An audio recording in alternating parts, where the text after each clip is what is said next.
Hello and welcome to Ethics, Analytics, and the Duty of Care. It's Christmas Eve in 2021, second year of the pandemic, 8th module of the course.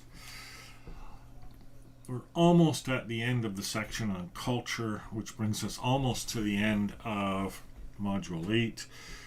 I'm not going to finish the course today, but I have a plan for tomorrow to wrap it all up nicely.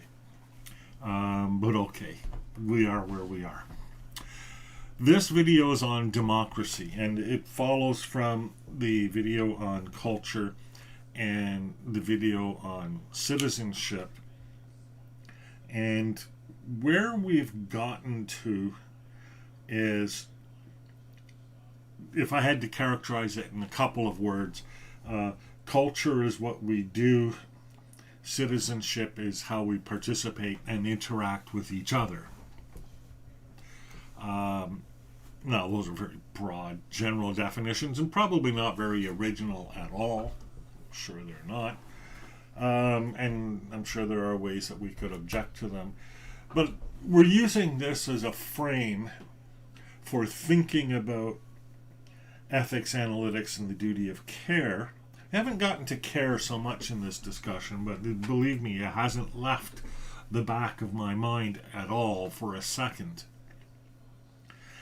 And where we left off in the citizenship discussion is that the questions of ethics for artificial intelligence and analytics are probably ultimately going to need to be talked about in terms of AI citizenship. And here I don't mean treating AI as a person or anything like that.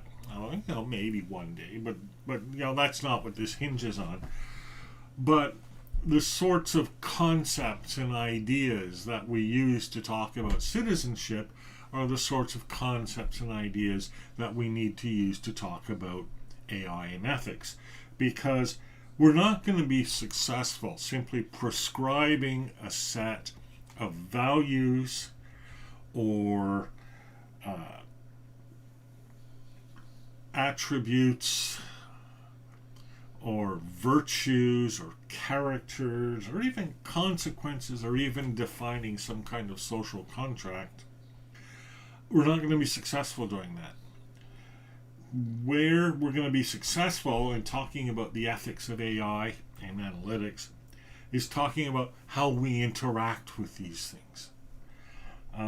Can we participate successfully in a culture or in a society?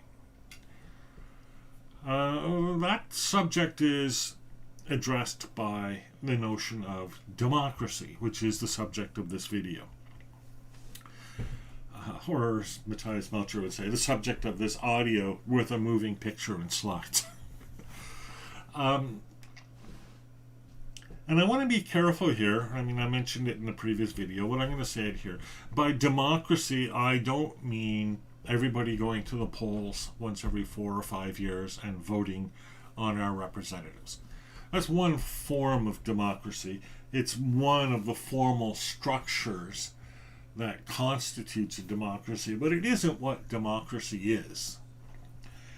What democracy is a bit harder to define, and obviously with 200 and some odd countries around the world, we have 200 and some odd definitions of democracy, minus a few obvious exceptions. Syria, North Korea. But the rest of the countries strive to be, in their own way and according to their own values, in some way, democratic. And that might mean life, liberty, and the pursuit of happiness, as in the United States, or peace, order, and good government, as in Canada, or even a platonic idea of everybody in their place doing the thing that they were designed to do. Different kinds of democracy for different people. What I'm after here when I talk about democracy is therefore something kind of fuzzy. But it's also a kind of, you know it when you see it. And I forget who it was, Wittgenstein says, the truth of a thing is shown in its exceptions. That's why I have the rising fist kind of slide to lead this off. We know what democracy is because we know when we take exception to a violation of it. And let's use that as our starting point. I'm going to begin, oddly perhaps, but I think relevantly, by the concept of corporate citizenship. And so we're picking up right where we left off in the citizenship video. But I think this is a good part because simply of the nature of the state of the art right now. And the state of the art is that most AI is produced by large companies. Google, Microsoft, Amazon, whomever. And by and large, it represents the interests of these corporations, or it may represent the interests of national governments, as in the case of AI produced by China. 6 of one, half dozen of the other.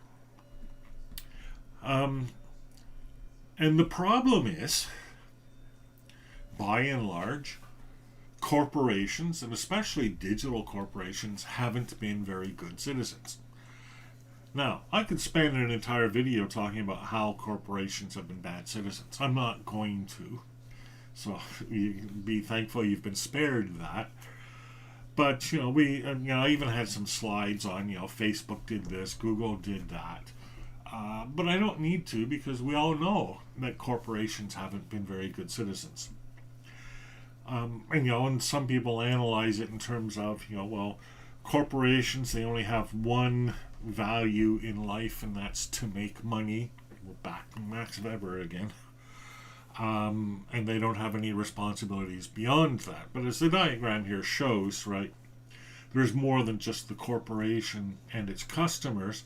Corporations interact with owners, employees, suppliers, communities, and there's all kinds of ways here where the relationship isn't just about making money. But the thing is, they haven't been very good corporate citizens. They haven't been very good citizens. And that's why we fear that the artificial intelligence and analytics engines won't be either. And let me be clear, it's not just corporations properly so-called. Indeed, it's all of these entities that seem to have taken on a life of their own, and that we somehow have separated from the responsibility of individual people from. That was an awkward sentence. University of Miami, for example, was the subject of a year-long study by student journalists who got utterly no cooperation from the board or administrators when it was discovered, and the students discovered this, that the university has been using facial recognition technology on the sly. And the way they discovered it is that a bunch of students protested something. They were all masked, so none of the students knew who any of the other protesters were. They were all completely anonymous to each other, but the administration called them all in to account for their actions. And so it transpires, oh yeah, well, we just use facial recognition and there you are, and now you will answer for protesting. And that showed, both a stealthy and unethical use of facial recognition technology. And that's the sort of behavior that people fear. Maybe not facial recognition in particular, although as we've seen already, that's a flashpoint, but just this general idea of behaving like a bad citizen. So, what would a good corporate citizen look like? Well, let's look at how they are bad citizens.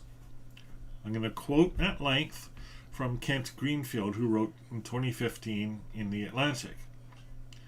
The power of corporations is frequently misused.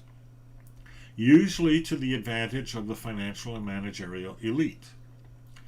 Employees, communities, consumers, the environment, and the public interest in general are elbowed aside in corporate decision-making unless the corporation can make money by taking them into account.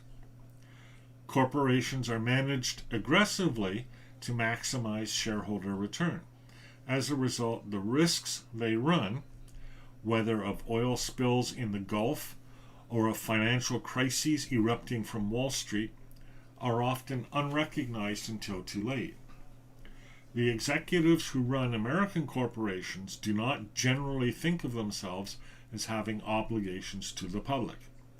The social contract of American corporations is pretty thin.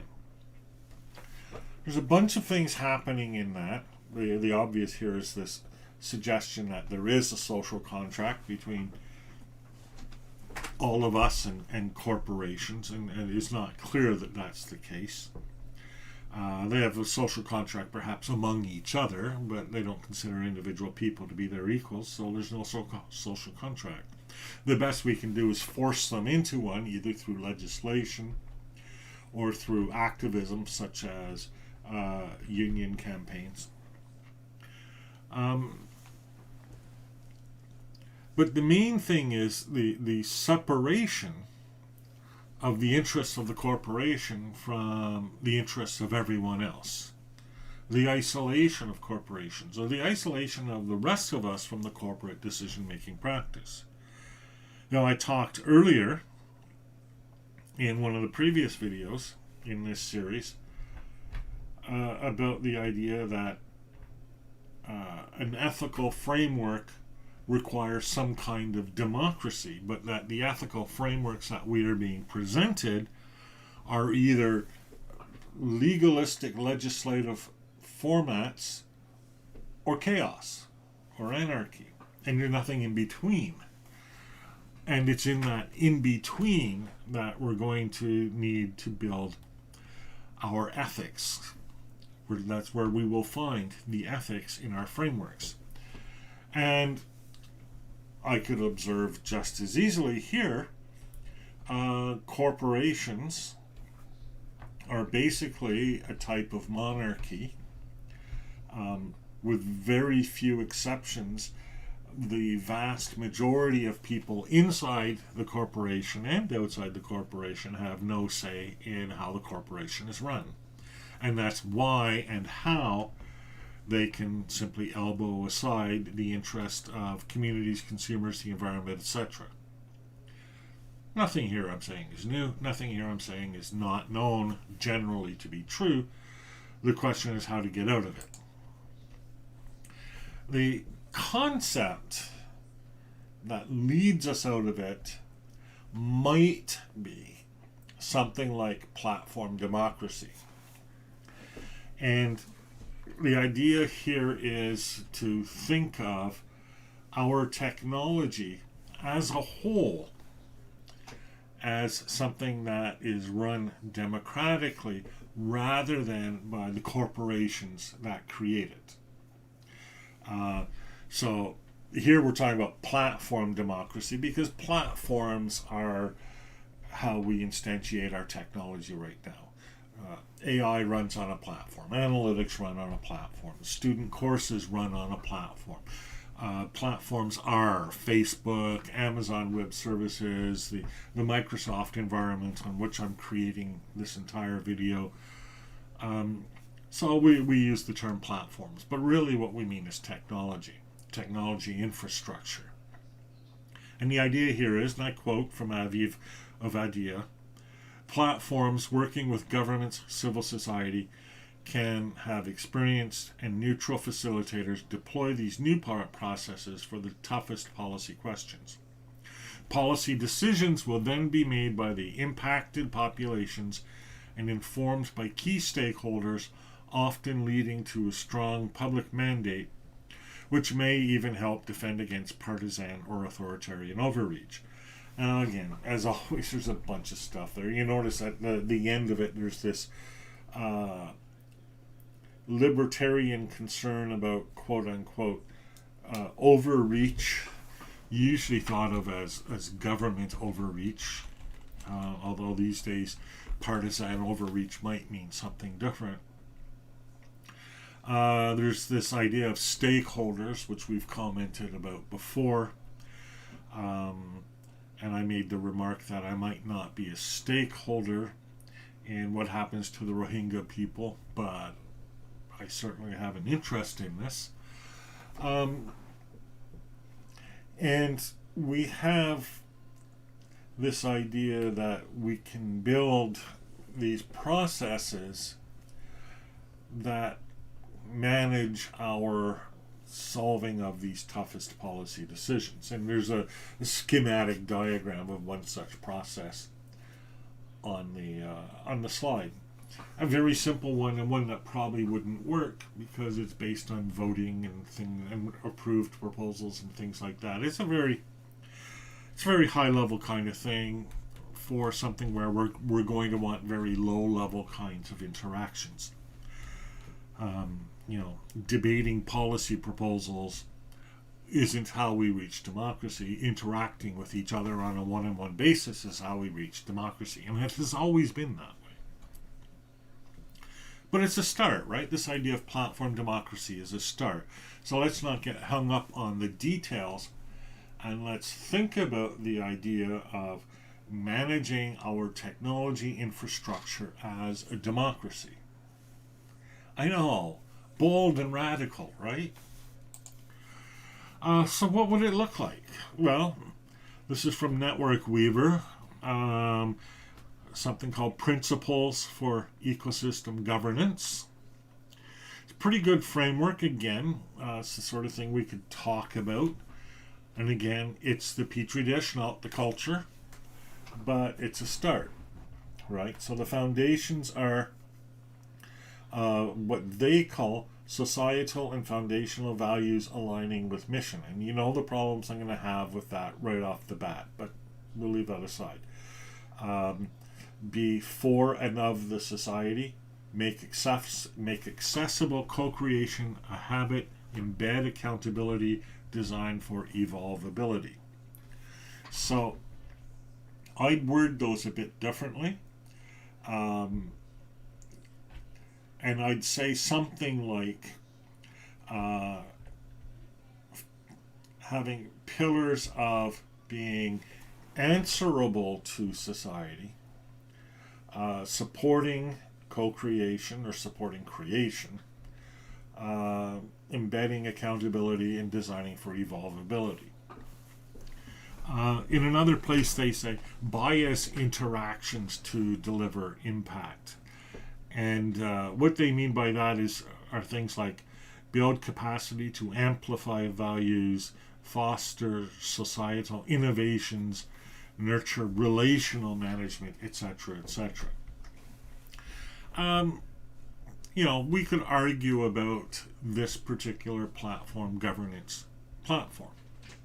And I would, right? I'd want something more distributed, more decentralized, not based on social and financial values per se, but one that does contain the essential ingredients for an architecture of participation, as opposed to, say, an architecture of control.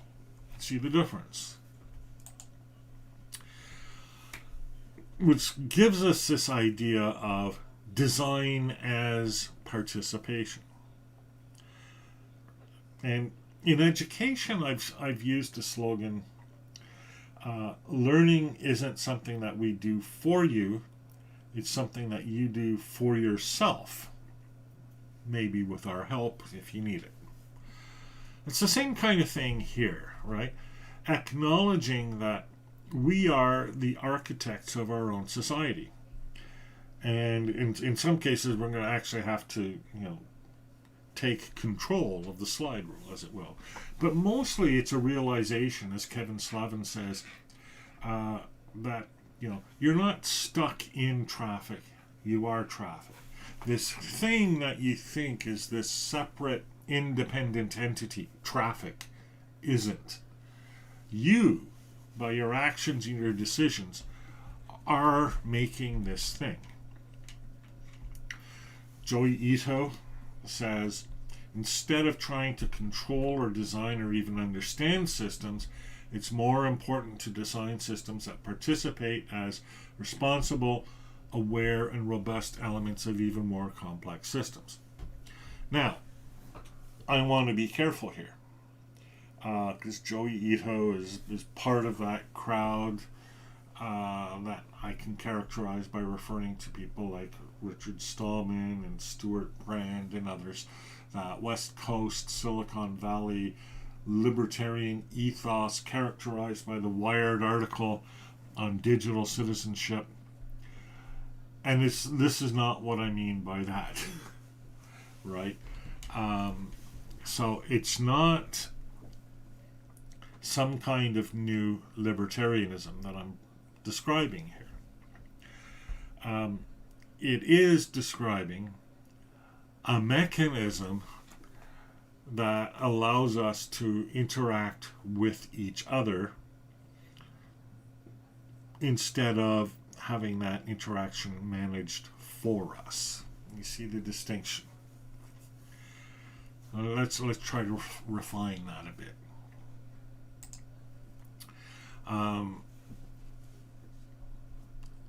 In the real world,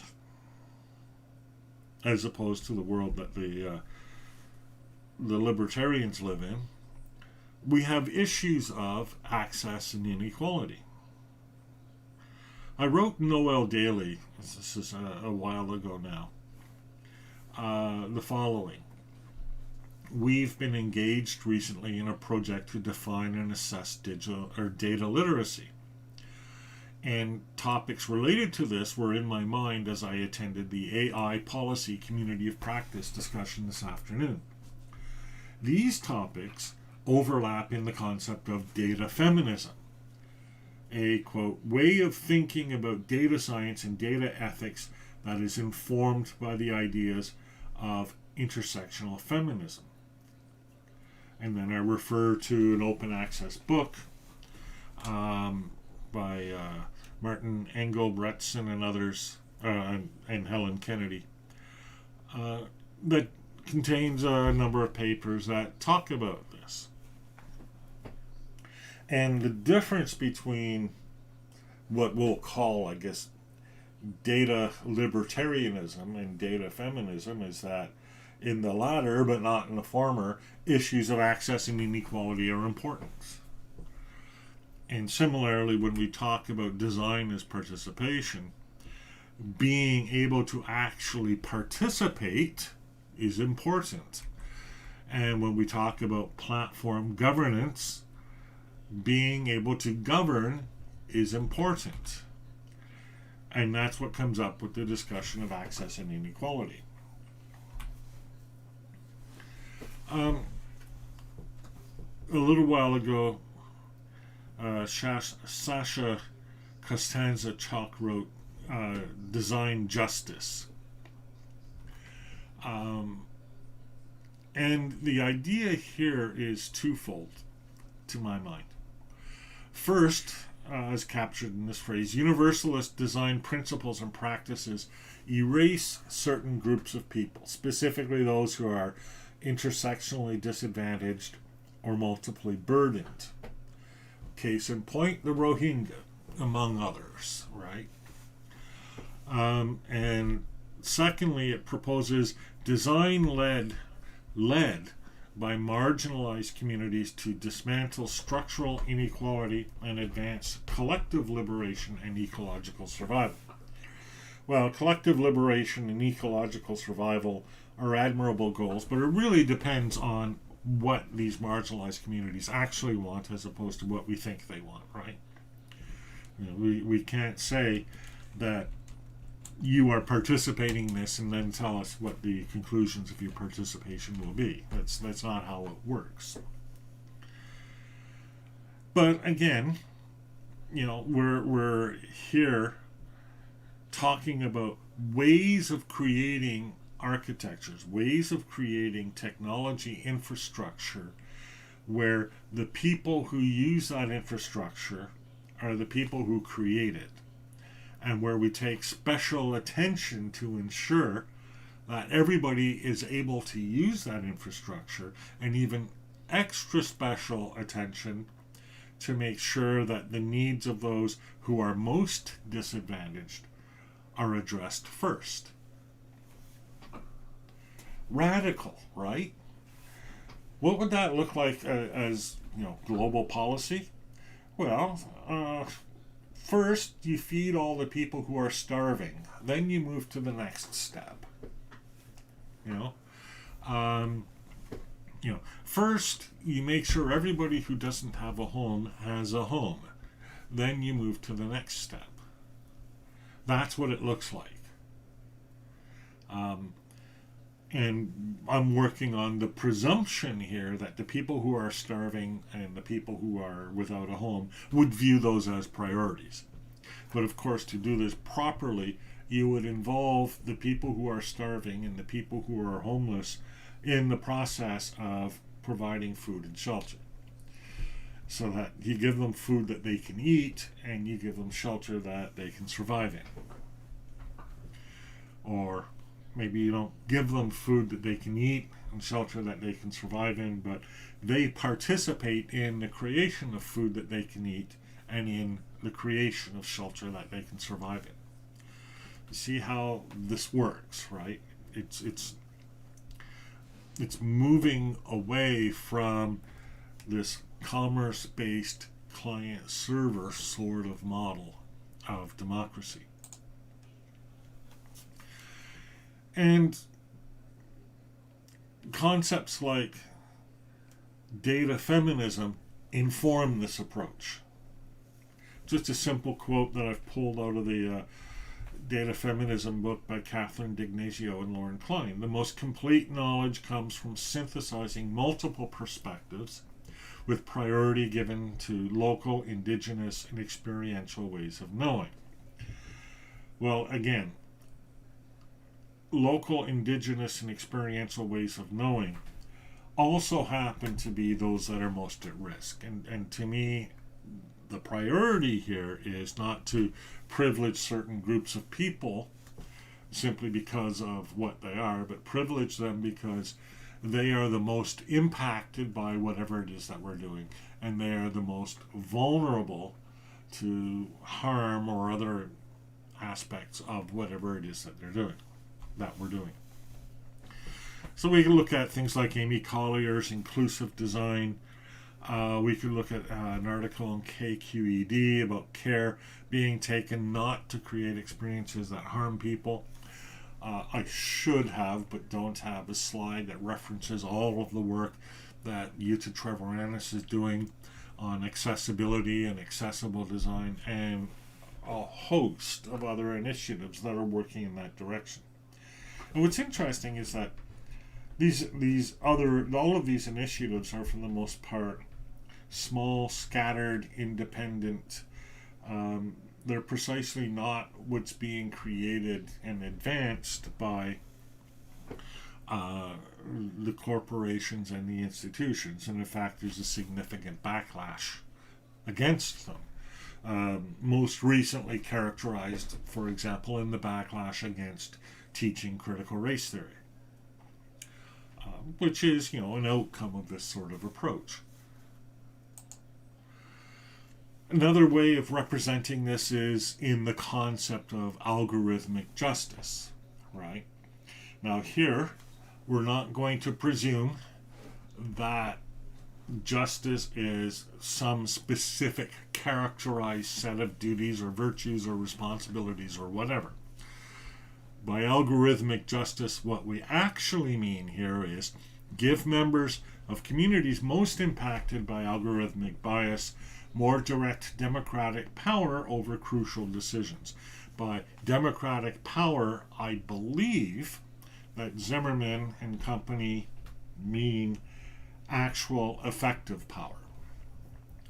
All right? And not merely after its deployment, but also at its design stage, with meaningful opportunities, and these are quotes, meaningful opportunities for bottom-up democratic deliberation and democratic contestation of algorithmic tools, ideally before they are deployed. The only thing I don't like about this is the language. And note that it's written very much of a form, we will give them such and such, right? And speaking for myself, I'm not in a position to do that. Most people aren't. Maybe the people here writing this particular piece of writing are in a position to do that, or maybe they think they are in a position to do that. But we need to get past, I think, this idea that this is something we give them, right? Because I think that more and more what we'll be seeing, at least it's a hope, I guess, is that it's more and more something that they will take. In that same time and in that same place when I wrote that the price of democracy is participation, I also wrote a thing called Zen and the Art of Autonomy for Student Newspapers. And the thrust of this document, it was quite fun, and maybe one day I'll actually publish it somewhere or post it online at the very least. But the thrust of it was that you can't give the student newspaper autonomy. You can set up the structure and all of that. You can, as I've been saying, build the petri dish. But autonomy for student newspapers only comes when the people who are running the student newspaper act autonomously. That's the only way.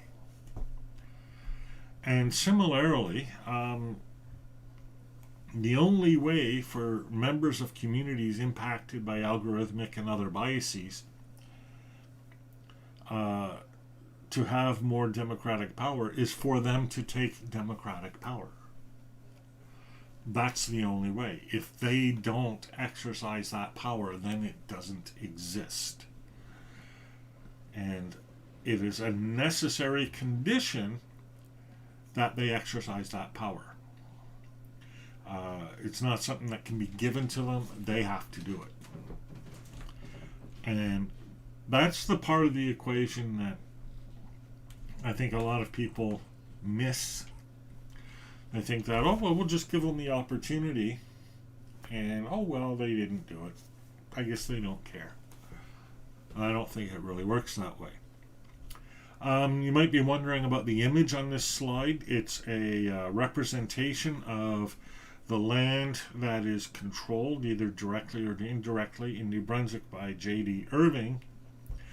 And it's an indication of how democratic control over such a large part of the province has been removed and put in the hands of a corporation that exists only for its own benefit. And to properly manage those areas, the people not just living in those areas, but the people in New Brunswick generally, and in northern Maine, because it's equally affected, and even areas of Nova Scotia, should actually take democratic power over those lands. And they've been trying. But you need the structure, you need the framework, but you also need the actions.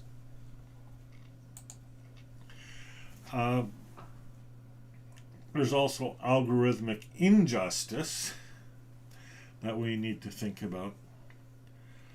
And this again is still quoting Zimmerman and colleagues. We need to first make it possible for society as a whole, not just tech industry employees, to ask the deeper ex ante questions. Ex ante is just a fancy word for asking questions before the thing happens rather than after the thing happens. And I would say again, it's not just asking the questions, but it's knowing the answers, and then it's being able to change those answers so that they're not negatively affected. Zimmerman to continue, changing the democratic agenda is a prerequisite to tackling algorithmic injustice, not just one policy goal among many. Highway 413 in Ontario, the benefit is that it can save you up to 30 minutes, but look at the size of the land area that's impacted, including a lot of land that was preserved as wildlife or non-urban land. And this is one of these cases where the people who are most affected are not going to be able to affect the impact or the outcome of this decision, at least under current, as it stands now.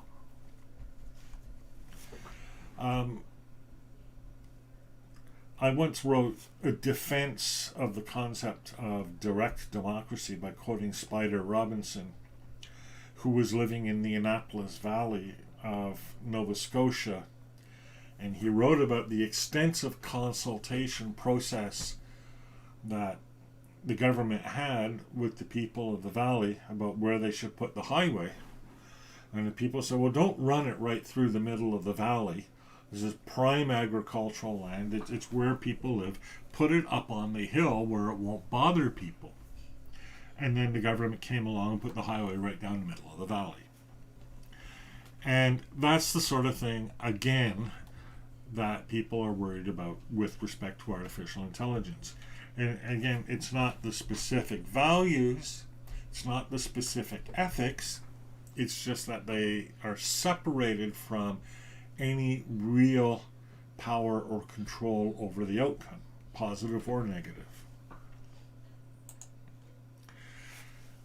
I've written about what needs to be in place to enable this sort of participatory democracy. I call it the semantic condition. When I first talked about it, it was in the context of describing successful networks. It was a talk that I gave in Palermo, and I described it as the democratic condition.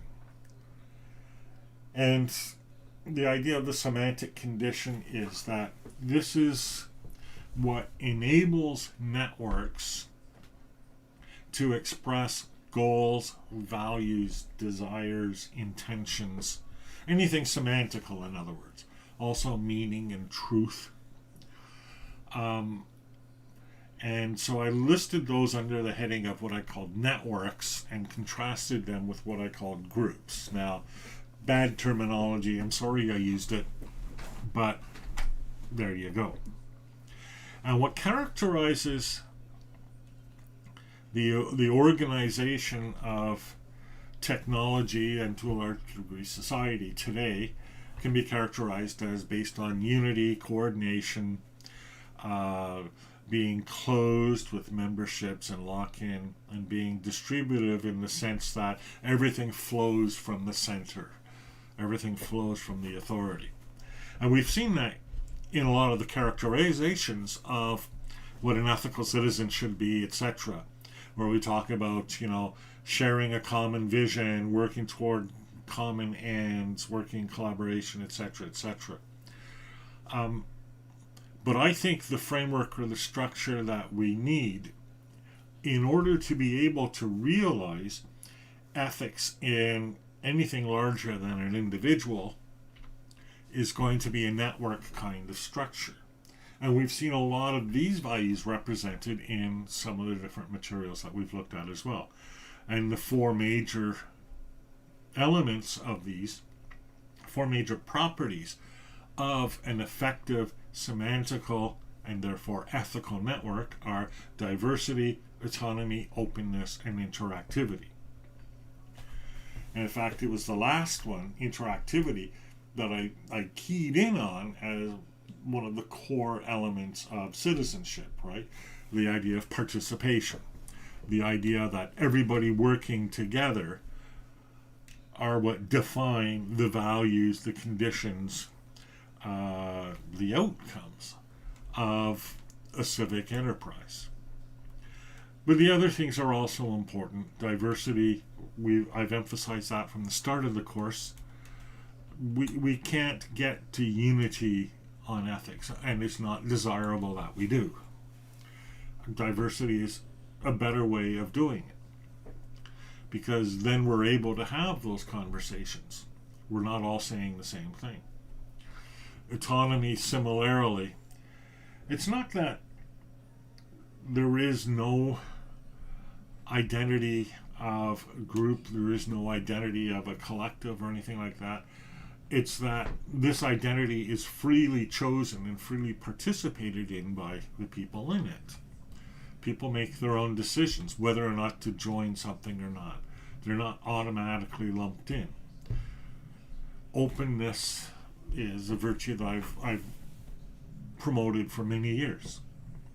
Now, you don't have to agree with this particular characterization,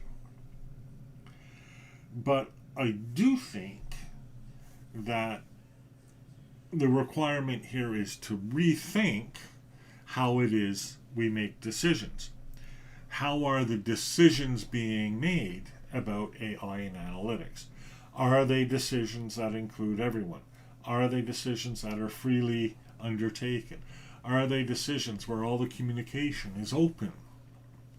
Are they the result of a genuine and meaningful discussion, especially including those who are the most impacted? Here's what it comes down to. This is something that I wrote, again, not too long ago, in relation to the firing of Timnit Gebru, who was the ethics coordinator for Google until she wasn't. And here's what I wrote. The Algorithmic Fairness and Opacity Group, AFOG, at Berkeley has written an open letter to Google executives supporting fired ethics researcher Timnit Gebru and the response of AI researchers inside Google. The telling point is this, quote, ultimately, change requires that dominant groups cede power.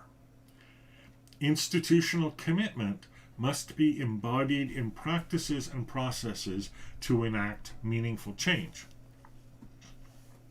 In this letter, dominant groups are defined in terms of position and race. But the same basic equation, this is me now, applies no matter how power is defined, whether it be by income, ethnicity, religion, language, or whatever. Change requires that dominant groups cede power.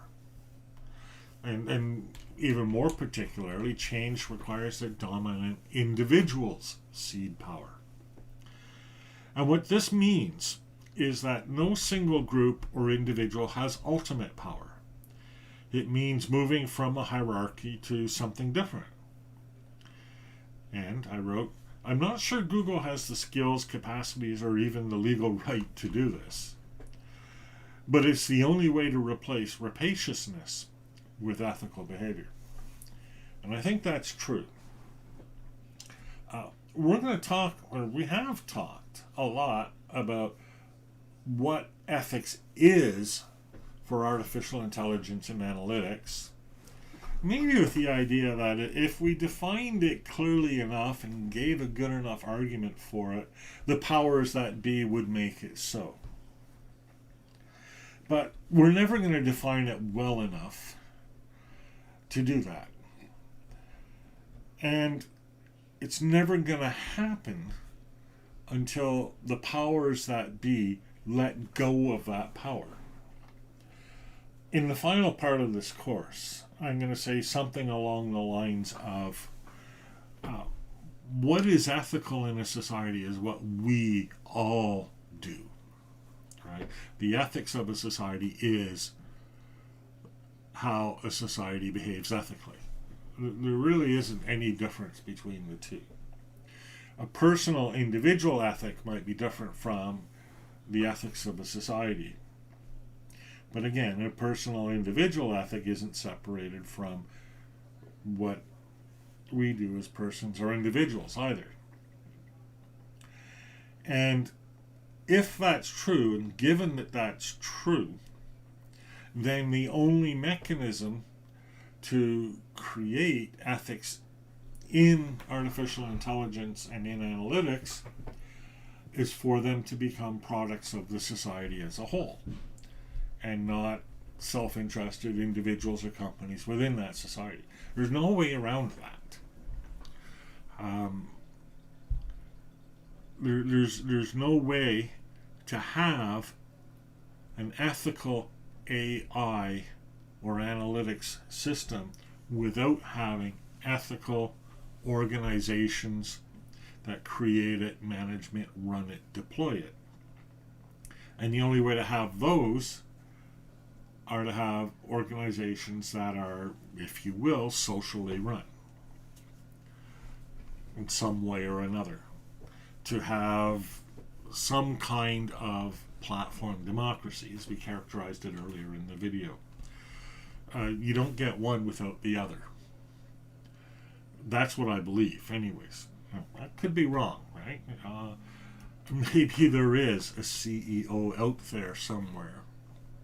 A Bill Gates, a Steve Jobs, an Elon Musk, that has an insight into ethics that I don't have and the rest of society doesn't have. Perhaps that's the case. But to this point, there's no evidence that it is so. And to me, that's the most telling point of all. If we want platform democracy, those in power will have to give up power. How that happens is probably the most important question of our lifetimes. That's it for this video. Tomorrow, Christmas Day, I'll do a little bit more on personal agency and ethics of harmony, and then that'll wrap up the course. And thank you for all your patience. You've been really, if you're still here, you've been really patient, and I really appreciate it. Talk to you soon. I'm Stephen.